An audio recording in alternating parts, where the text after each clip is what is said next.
ये हालात बद से बदतर ही होते जा रहे हैं। संसद किस काम के लिए बनी थी वो काम हो भी रहा है, और यहां पर बस उसी ब्लेम गेम में यही खोजते रह जाएं सत्ता पक्ष की जिम्मेदारी है कि विपक्ष की, और ये हर बार होता है।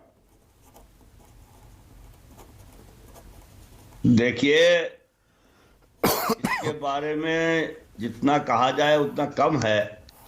जैसे आपने पूछा कि संसद जिस काम के लिए बनाई जा रही थी वो काम हो रहा है कि नहीं हो रहा है, तो वो काम नहीं हो रहा है, और वो काम 2010, 11, 12 से नहीं हो रहा है। मेरे पास कई पॉइंट मैंने नोट किए हैं जो अभी कहे गए हैं। पहले तो स्टैंडिंग कमेटी की बात ले लीजिए। स्टैंडिंग कमेटी में 71% से 25% होना ऑब्वियसली गलत बात है, लेकिन सवाल यह है कि इसकी जिम्मेदारी किसकी है? क्या विपक्ष स्टैंडिंग कमेटी में भेजने की जिम्मेदारी रखता है या सत्ता पक्ष रखता है? दूसरी बात, आपने कई दफा कहा कि ये हमारे प्रतिनिधि हैं। मैं तो ये मानता हूं कि ये हमारे प्रतिनिधि नहीं है, ये राजनीतिक दलों के नेताओं के प्रतिनिधि हैं, क्योंकि ये बात पहले भी हो चुकी है कि जो सांसद है वो वोट देने वाले का कृतज्ञ नहीं है, वो टिकट देने वाले का कृतज्ञ है। अगर टिकट नहीं दिया जाएगा तो वोट कौन देगा? तो ये हमारे प्रतिनिधि हैं ही नहीं। पहली बात तो ये है, ये राजनीतिक दलों के नेताओं के प्रतिनिधि हैं। तीसरी बात, पॉलिटिकल एक्रीमनी, आपसी प्रतिरोध, ये राजनीतिक दलों में और राजनीतिक दलों के नेताओं में क्यों है? क्योंकि कोई भी दल, और मैं ये बड़ी जिम्मेदारी से कह रहा हूं, कोई भी दल देश या जनता के हित की नहीं सोचता है। हर दल ये सोचता है कि अगले चुनाव में कैसे जीता जाए, और जीतने के बाद जो किया जाता है उसकी बात तो अलग कर लो।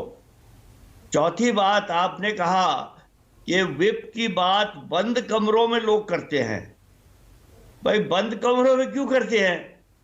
वो खुले होके क्यों नहीं करते? कम से कम अपनी पार्टी में तो खुली होके करे। लेकिन क्योंकि वो पार्टी के दलों के प्रतिनिधि हैं, नेताओं के प्रतिनिधि हैं, इसलिए नहीं कर सकते। अच्छा, उसके बाद आइए, ये जो संसद का सत्र ये कल खत्म हो जाएगा।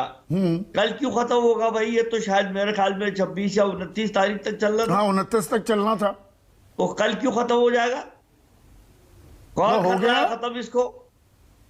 तो ये सब चीजें, इसका मतलब यही है कि संसद की जो गरिमा है, संसद का जो काम है, उसको इररिलेवेंट बना दिया गया है। प्रोफेसर जगदीप छोकर, कमाल की बात यह है कि आजकल जो सरकार और न्यायपालिका के बीच एक बात कहना चाहता हूं।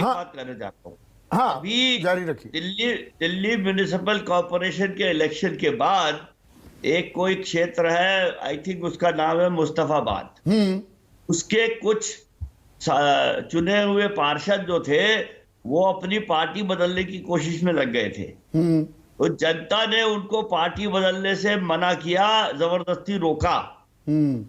तो और जितने ये विधायक चुने जाते हैं, सबसे पहले उनको बसों में भर के रिसोर्ट में ले जाया जाता है। तो जनता को अपना ये हक कि आप हमारे प्रतिनिधि हैं, किसी और के नहीं हैं, जनता को ये असर्ट करना पड़ेगा, क्योंकि ये कोई और नहीं करने वाला।